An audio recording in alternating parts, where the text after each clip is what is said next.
হ্যাঁ, ওই টেবিলটা পরে বসছে, অথচ আমাদের আগে খাবার ভাই টেবিলটা পুষে দিতে হবে তো।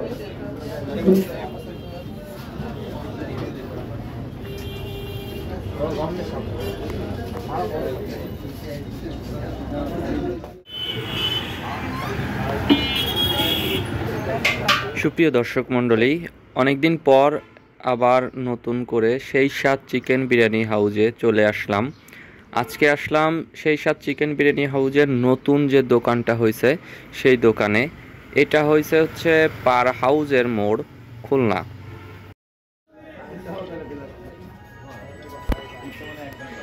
এদের নতুন দোকানটিতে এসে কিছু নতুন নতুন বিষয় দেখতে পারলাম।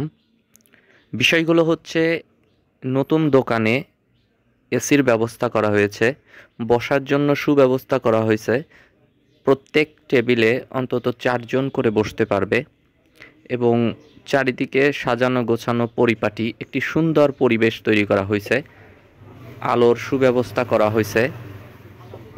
কিন্তু এখানে একটা জিনিস কমতি হয়ে গেছে, সেটা হচ্ছে আমরা যখন দোকানে গিয়েছি তখন অন্তত 10 থেকে 15 মিনিট পরে আমাদের টেবিলে লোক আসছে। হ্যাঁ, খুব ভিড় ছিল, তার মানে এইটা না যে আমাদের টেবিলে যারা পূর্বে খেয়ে গেছে তাদের প্লেটগুলো এখনও পড়ে থাকবে। আমরা বসার 20 মিনিট পর পর্যন্ত তাদের প্লেটগুলো টেবিলে পড়েছিল, সেখানে কেউ এসে পরিষ্কার করেনি। এ তো গেল শুধু টেবিল পরিষ্কার করার বিষয়। টেবিল পরিষ্কার করার পর অন্তত আধা ঘন্টা আমরা বসেছিলাম খাবারের অপেক্ষায়। কেউ খাবার অর্ডার নিতে আসে না, কেউ খাবার দিতে আসে না। এক পর্যায়ে আমার সামনে বসা ভাইটি একটু রাগ করলো এবং সে রাগ করে উঠে চলে গেল ক্যাশে, যে তাদের বলতে যে আমরা এখনও কেন খাবার পাচ্ছি না। এবং আমাদের আশপাশের যারা বসেছিল, আমাদের পরে আসছিল, তারা কিন্তু খাবার পেয়ে গেছে, তারা খেয়ে অনেকে চলে যাচ্ছে। এবং আমাদের সাইডে যারা বসা ছিল তারা কিন্তু অনেকেই আবার খাবার পায়নি। তাদের টেবিলগুলো পরিষ্কার করতে তাদের মুখে মানে জোরে জোরে বলে দেওয়া লাগতেছে যে আপনাদের টেবিল পরিষ্কার করে দিয়ে যান। আপনারা একটু কথোপকথনগুলো শোনেন। ওই টেবিলটা পরে বসছে, অথচ আমাদের আগে খাবার ভাই টেবিলটা পুষে দিতে হবে তো।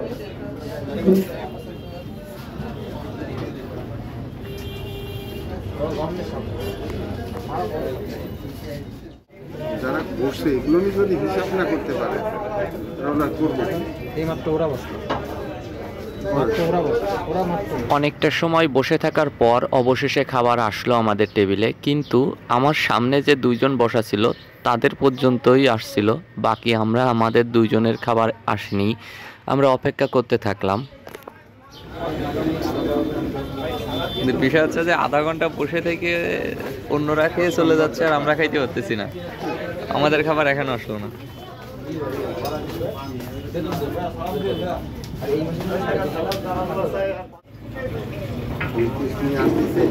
এরাও ফাঁকি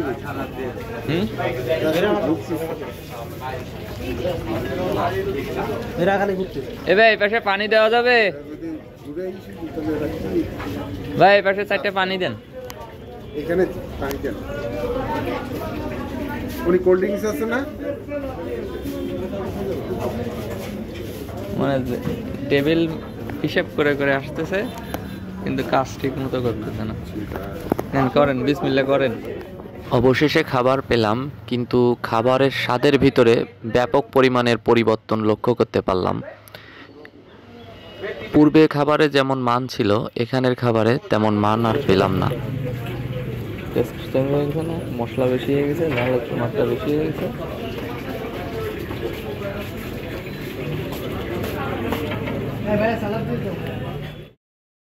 যাই হোক, আলহামদুলিল্লাহ খাওয়া দাওয়া শেষ করে আমরা বাইরে বের হলাম প্রায় 1 ঘন্টা 10 থেকে 15 মিনিট পর।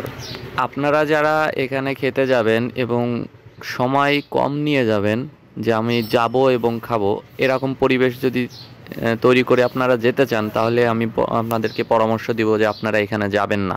কারণ এখানে যেই আপনারা সময় মতো খাবার পাবেন না, আপনাদের দেরি হবে এবং খাবারের মান টুটপাড়া কবরখানার থেকে অনেক খারাপ হয়ে গিয়েছে। তবে 99 টাকায় খুলনা শহরে চিকেন বিরিয়ানি পাওয়াটা খুব টাফ ব্যাপার হবে এবং এই সাথে চিকেন বিরিয়ানি পাওয়াটাও কঠিন হবে। সেই হিসেবে আমি বলবো যে এই চিকেন বিরিয়ানিটা 99 টাকা চিকেন বিরিয়ানিটা পারফেক্ট। ও আরেকটা বিষয় বলা হয়নি, এখানে আপনাকে পানি কিন্তু কিনে খেতে হবে। পূর্বের যে দোকান ছিল ওখানে পানি কিনে খেতে হতো না, পানি এরা নিজেরাই দিত, কিন্তু এখানে আপনাকে কিন্তু পানি কিনে খেতে হবে। দর্শক মণ্ডলী, আমার এই ভিডিওটি যদি আপনাদের ভালো লেগে থাকে তাহলে অবশ্যই আমার ভিডিওটিতে লাইক দিবেন এবং আপনাদের কোনো পরামর্শ থাকলে কমেন্টে অবশ্যই জানাবেন। আজকের মতো বিদায় নিচ্ছি, ভালো থাকবেন, দেখা হবে অন্য কোনো ভিডিওতে। আল্লাহ হাফেজ।